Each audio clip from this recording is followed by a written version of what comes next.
Hi everyone, it's Renee, and I'm going live. Let's make sure we're all good. So I want to talk today about a couple things, and one of them is emotional stress eating, and also what malabsorption means for those of you who might not be aware. I want to just dive in a little bit more deeply to I wish I could show you the amount of supplements that are sitting right next to me right now.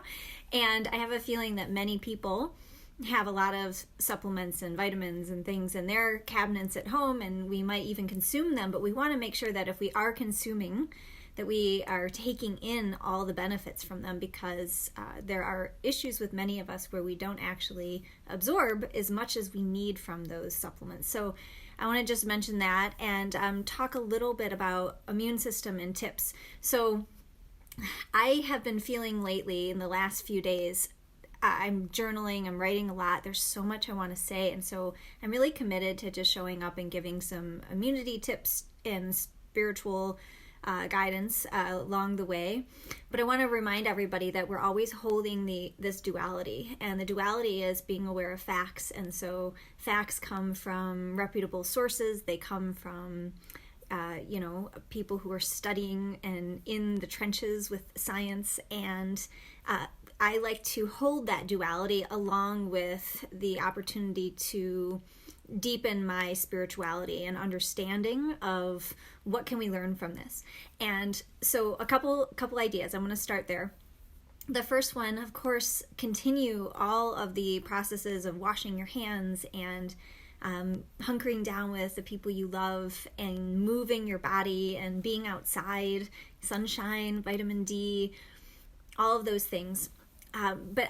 So a few days ago, I'm just going to give you a few examples to help illustrate this. A few days ago, I was shopping at Trader Joe's, and I was just going to get some things. It wasn't a huge trip, but upon arriving, it was apparent to me that I felt like I needed to buy a few extra things. I didn't go crazy, but I waited in line for quite a while, and what I was noticing was so much wine vino, okay, in everyone's carts around me. And people were this cluster around the wine, and they were laughing and talking about how they're going to need a lot of it for this situation. And it was insane. I haven't seen so many people buy wine in such a long time. Now, full disclosure, I don't drink alcohol. I haven't for couple years at least. Before that, I didn't drink a ton, but I used to live a life where I drank a lot and had a wine cellar. So there's no judgment here on drinking wine. If you want to drink wine, more power to you. But I want you to understand a couple thoughts on our emotional eating patterns in times of stress, in times of a pandemic that triggers our stress response and triggers our trauma. So when we drink alcohol, we actually stop digesting. And I don't know that a lot of people know that. It's a really interesting fact. When you drink alcohol, you don't digest during that time. Your body basically kind of shuts down and says, okay, I don't need to work so hard right now. And we don't want that to happen. We want our immunity to be strong. And so just being aware to limit that consumption if that's the case. Okay, so that's the first part. The second reminder that I want to share with everyone, and this came up for me this morning when I was just doing some writing.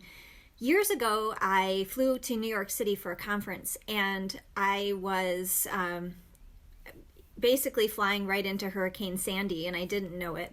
And to make a very long story short, you can read about this on my blog if you really want to know the story, but I was stranded in New York for over a week, and I was alone, and I was living in a hostel, and I was 35 blocks away from any stores that were open, or food or water or electricity or anything. And this is the reason I'm sharing this, is because the night before the hurricane, I walked outside and got a bunch of food from the market, and then went back to my room, and then, hurricane stuff is going on, and I basically stress ate. I ate all of my food. I wish I could tell you that I didn't do that, but I did. I ate everything. And then the next morning I realized that I had to walk so many blocks just to get to a place where there was food, and when I got there was really nothing. And so I'm not sharing the story so that way people are induced more panic, so please don't do that. But I'm just reminding all of us today that when circumstances happen around us, it is not just about the circumstance, it's about how your personal nervous system copes with trauma, copes with stress. And all of us have different ways in which we deal with that stress. And stress, unfortunately, is one of the biggest impacts to our immune system.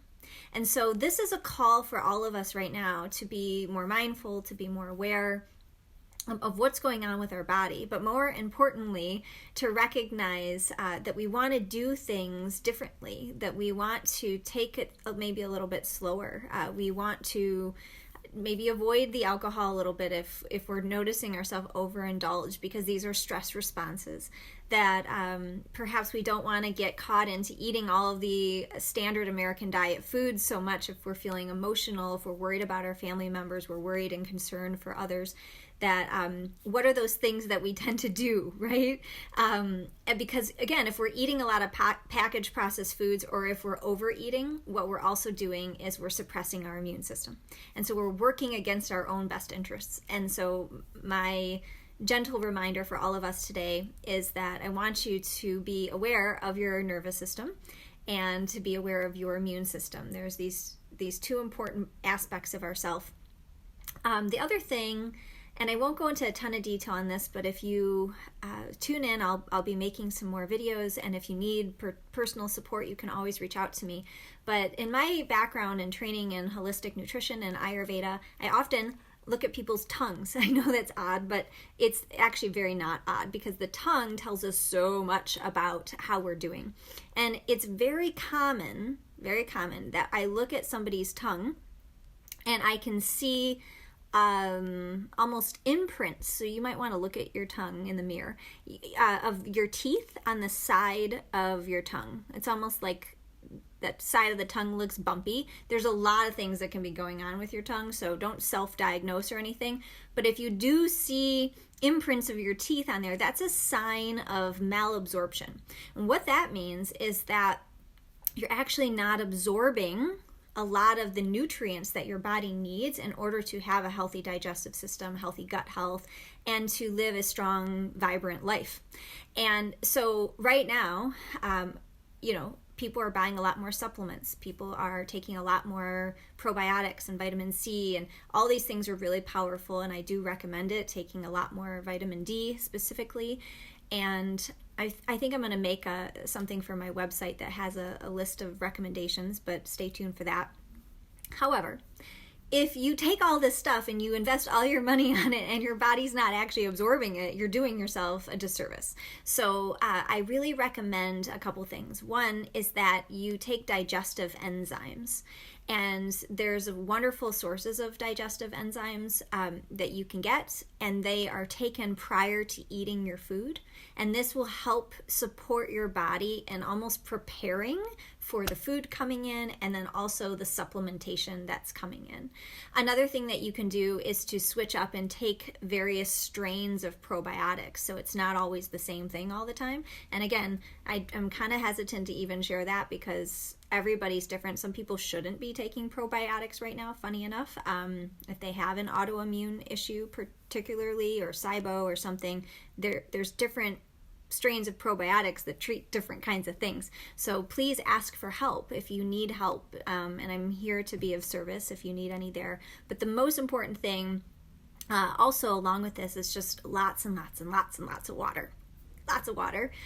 Digestive enzymes, lowering your stress response, meditation, prayer, nice music, moving your body, dancing, sunshine, of course, washing your hands, all the things that we've been hearing. Continue those, but also make sure that your body is taking in everything that it needs, and that you are not on the other side of the equation where you're overindulging out of a stress response that comes from our old trauma. And so the last thing I'll wrap up on is I know that it's really difficult to be in a state of uncertainty. And that's really what we've all found ourselves in, is where we are being forced to practice giving up control, to face not knowing what is happening. I mean, when I say that, I mean day to day we are making new decisions with family, with children, with life, with travel, with all the things, right? And it's one of the most deep spiritual learning opportunities to be in that place of giving up control and uncertainty. And if we try to fight it, it makes it so much harder. But if we open to the experience and what can I learn from this, it actually helps us so much more. So anyway, if I can be of service in any way, please reach out. If you have any questions on anything I shared, you can just leave them below in the comments. And I'll see you all soon. Make it a great day.